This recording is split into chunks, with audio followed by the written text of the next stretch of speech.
Hi, everybody. This is Warren Herman. Today, what we're going to do is we're going to be going through this fun document, The Argument from Reality.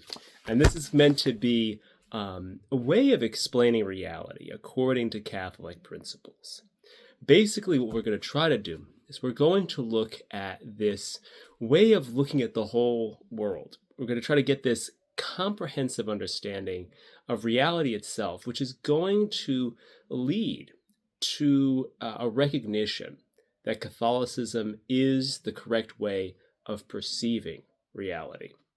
And what I'm going to do is I'm not going to try to exactly reproduce this document, but I'm going to try to really give us a sense of some of the major points that are made in it. And this is kind of a way in which certain things came together in my mind recently that allowed me to kind of see a comprehensive way of looking at how reality fits together so that we can make these kinds of arguments. But I want to really begin by saying why this is important and understanding the purpose of our knowledge. And the purpose of knowledge is liberation of life. When we have an accurate knowledge of how something works, our doubts and our fears can be reduced. When we have less doubt and when we have less fear, we can move into practice of our faith in freedom. When we don't have certainty about how things work, we hold back. When we have an understanding that is clear and rational, we can invest. And so the purpose of this method of reasoning about the faith is not just to have theories. It's to liberate our capacity to practice our faith. It's to heal the wounds that are created by false messages. And these false messages can be created by people who are, it could be people who are ill-meaning or well-meaning. It doesn't matter. We can't know those things. But there are certain things or criticisms of the Catholic faith which can lodge in our minds. And when they lodge in our minds, they impair our capacity to open and our capacity to invest. And when we don't understand exactly what we're experiencing, exactly what we're investing in, we're going to hold back against things that are allowed. We're going to say, oh, that's dangerous, and we're going to stop. And so we're not going to be emotionally free in places where we should be. And we're also, if we don't have a clear understanding, we're going to invest in ways that we shouldn't. So we're going to be deluded. So it's like there's always going to be some type of harm to our practice of the faith if we don't have clear concepts about the faith and proper ways of understanding things. And this becomes especially important in today's world, because in today's world, there's so much variety. And we're going to see this as if we can get through in one video the entire argument, we're going to come down to really some understandings of how there are different ways of trying to understand how does Catholicism relate to the modern world. And when we get anything wrong, we really don't digest what's being given to us in a coherent manner. And that's why it's so important to have accurate knowledge, and why this accurate knowledge, these models, although they don't, you see, there's a distinction. You have to make this distinction between this type of a model and the faith itself. I'm not proclaiming that this model is the faith, but I'm proclaiming that this model makes sense of it, that this model supports what revealed knowledge is. This model makes coherence out of what is given in a reasonable way. We might have the kind of the revealed truths, the ways that we have the sources of scripture and tradition. We may have the judgments of the magisterium, but we also have to make sense of how all of this fits together and how this kind of gels with our modern experience. And that's what we're trying to do here. We're trying to say, how does this all fit together so that our way of practicing, our way of engaging in the modern world can be according to those principles that are found within revelation. And that's ultimately what's going to be, we're trying to do. We're trying to argue from reality. We're trying to argue from principles that are found within reality itself, principles of our human nature, principles of the nature of matter, principles of the nature of the incarnation. We're trying to see how can we argue for things from this type of more grounded coherence. And I think this is similar and I think I think it's operating according to very different principles, but I think it's similar to something that, and I don't endorse Descartes' project of kind of going back to these principles of reason, but I'm just drawing a parallel that there's something similar, but I think there's different contexts and different resonances to it that make it a different type of project. But there's something about, how Descartes tried to go back to like, okay, like, well, what are the things I can know for sure? And he came up with things like, I think, therefore I am. I don't think that that's maybe the best way of doing it, but that's beyond the scope of this video. But I think what we're trying to do in this approach is trying to ground some of our intuitions, or trying to ground some of our philosophizing, try to ground some of our theology in things that we can kind of argue from experience, so that we can have coherent principles that we see operating at every level, and so that this liberates our capacity to be emotionally free in our practice. And so let's kind of try to dive in here. And what I'm going to do is I'm going to kind of scan some pages and try to draw out some things that are important from the pages. I'm going to try to look at them and draw out some things that I think are a good way of creating a way of thinking about these arguments. And so we'll see what happens. I want to also note that sometimes, maybe I'm going to sharpen this to understand some of the specific challenges I had. I think that what this approach has done for me is it's healed a lot of the ways that I personally have had doubts about my Catholic faith. And one of the big doubts was, understanding the profound criticisms of the Catholic faith from the Orthodox side. And this is really, I'm sorry, I have a little bit of a sniffle, so I might sniffle from time to time. Might need to blow my nose once or twice, so please don't be judgmental. So this really comes down to these criticisms of the Orthodox Church against the Catholic Church. And a lot of times what the Orthodox would say is that the Catholic saints are too fleshly. They're too warm in their emotions. We are falling into spiritual delusion. They would criticize saints like St. Francis, who is actually deeply essential to my own spiritual outlook. So I never could really invest in the spirituality of St. Francis. Never could really be comfortable with it because I had these Orthodox criticisms floating around in my mind that I didn't really know how to fully answer. And when we get to the end of this full argument from reality, you're going to understand ways of seeing reality that allow reality to speak against those criticisms, that allow there to be a true refutation of the Orthodox understanding of sanctity. Not that the Orthodox saints are not holy. I do believe that as a Catholic, we can kind of come to an understanding, through things like ignorance or things like that, where you can get actual Orthodox saints. But I think that the thing is that what we end up seeing is that the style of holiness that is in the Orthodox Church is contrary to the spirit of the Incarnation. And so we're eventually going to get there. But this is what this enabled me to do. It enabled me to kind of overcome these fears about St. Francis of Assisi that held me back from what I believe God was calling me to in my life. And it healed these fears that the Orthodox Church and their spirituality was superior, and that the spirituality of the West is an emotional flirtation with God that ultimately is a delusion. And so and that we should be more humble and not trust God and these type of things that seem like, these are kind of gross ways of stating the subtle criticisms, but they are real ways of kind of capturing some of that difference, between the East and the West. And this is what it kind of helped me do. It kind of helped me say, okay, no, this is true. This is true. The Catholic Church is true. And it also helped me understand that the way that, like, one of the things that I've had to do in my life is, look, as my career as a therapist, is look at the things that are, good in other therapies. And these therapies have analogies to other religions, such as the mindfulness therapies coming from Buddhism, such as the cognitive therapies being related to Stoicism. And this project of redeeming the good in different things becomes justified most fully when we see this full Catholic understanding of reality. So any doubts that come about, say, okay, can I really use this? Can we evangelize? Can we inculturate the gospel? Can we bring these things in?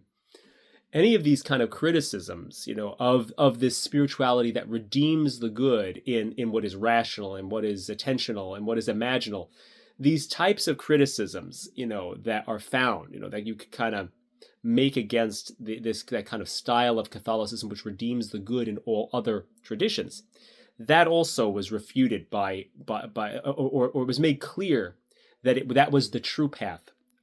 That made it, at least it makes me feel and see a way that I could say, yes, that's the true way of being Catholic. The true way of being Catholic is to redeem the good in all things, and that's kind of confirmed that. So it's kind of refuting these Orthodox criticisms and confirming those intuitions which I was having. And so this is a way of kind of going into that, and this builds also upon things that this builds upon different things. It kind of just trying to see here, and also things. So, for example, I had I had some fears of different Marian apparitions. Like I couldn't fully invest in things like Our Lady of Fatima, Our Lady of Guadalupe. These are deeply essential to my thought, but I couldn't fully embrace them because I didn't have this understanding that enabled me to say, okay, well, what world these fit in? Even being a little bit hesitant, being very hesitant about things like the Sacred Heart or the Immaculate Heart because of Orthodox criticisms, saying, okay, well, why are we revering part of a person? And how come maybe these saints in the West are too emotional in these revelations? And those fears, those fears about the style of sanctity in the West made me, in some ways, hold back my devotion to the Sacred Heart and these things. So these are not, these criticisms are not things that are neutral. These things, we have to understand how to deal with these criticisms and how to really refute them. Because if we don't have a coherent worldview, these things live in us like an infection, and they hamper our ability to have devotion to God. And of course, they can be in the lower part of our soul, but they can be a kind of, when they talk about scrupulosity, for example, it's like a stone in your shoe. It might not really stop you from walking, but it'll make you walk with a limp. It's gonna. And so the reason why some type of teachings like this video are so important is because they take that stone out of our shoe. They make that stone no longer be irritating, because you understand, no. That's what's going on. I could just take this stone out of my shoe. This is not an argument that I should buy into. There are ways in which I can see a new way of understanding reality. There's ways that I can understand that. So this is a really important thing, to kind of grasp this type of argument so that you can find freedom. And also, what's really important here is to understand that the Catholic Church, you kind of get this. I'm trying to fit this together with different things here, because there's so many different things. This is really a powerful way of making an argument, because what you're doing here is you're trying to make an argument as if you could make it to someone who has no background in these things. You're not making this kind of inside baseball argument where you're like, okay, the Bible is true and therefore these things come out of the Bible. Instead, you're kind of coming at it from like, what's reality itself? And ultimately, what you're going to see is that when we make arguments about what reality is, it ends up being that the Catholic Church is the only church that the only way of thinking that can account for this whole multi-level picture of reality. And the reason why is because you're going to see that reality is best explained. When we make this, we're going to make like a chart. We're going to use a metaphor of a book. And when we do that, we're going to make this this picture of reality. And what we're going to do is, when we make this picture of reality, we're going to show that the only way of actually really understanding reality comes through three philosophical schools. And when we understand that we need Thomism, Scotism, and Palimism to capture the full flow of reality, that's what's going to help us to realize that, hey, what religion, what philosophical tradition can encompass all of those and give us the most precise answer? And that's going to show, hey, only Catholicism is able to do that. Other traditions might be able to borrow bits and pieces. You have the Palimism in the East. There's some elements probably of Thomism that can be kind of held in Protestant tradition, but only in the Catholic tradition can you really get full pictures of things. And one thing that's important to understand is that this argument that I'm going to make in this video is a kind of a subset of a larger argument. And this larger argument is what I'm calling the cruciform synthesis. That's the new thing that really came out of a recent shift that I was blessed to experience. And the cruciform synthesis is a more comprehensive understanding of reality, whereas this video is going to walk us through the metaphor. We're going to use a book as the metaphor. We're going to walk through one level of this.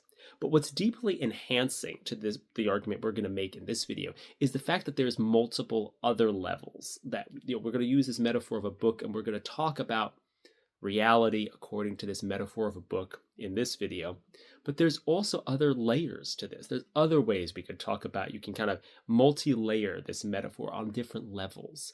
And it's beautiful to realize that this is a comprehensive picture of reality. And it's a comprehensive picture of reality that goes back to the most simple roots of our kindergarten days. When we're in kindergarten, they tell you that, when they try to define things in those basic ways, they tell you that nouns are a person, a place, or a thing.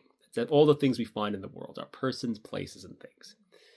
And this chart essentially follows that logic, but there's one exception in this, and this is not the place to go into that, but basically it encompasses persons, places, and things. And it also has this understanding of time in a certain way, but that there's a specific reason for that. But it encompasses those basics of defining what are things, what are persons, where are things. And what's happening is that what's really being made, the argument that's really being made is that when we try to reason from inside the world without any revealed frame of reference that has kind of a link to the world but yet is distinct from it, when we don't have something like that, we can't really figure out what a thing is. We can't really figure out what a person is. We can't really figure out where anything is. And so, or when, this eventually becomes another question.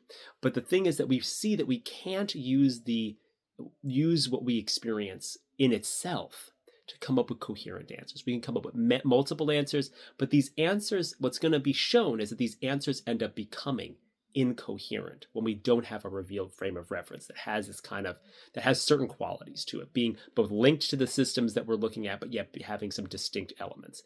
And so what's really being said here is this is not so much a defense only of faith, but a defense of reason.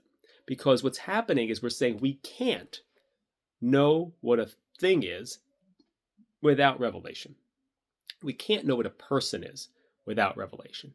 We can't know where anything is without revelation. And that's kind of the big thesis of the cruciform synthesis. And you can't know when something is or what world we're in, if you don't have revelation. These are the big things that are being said.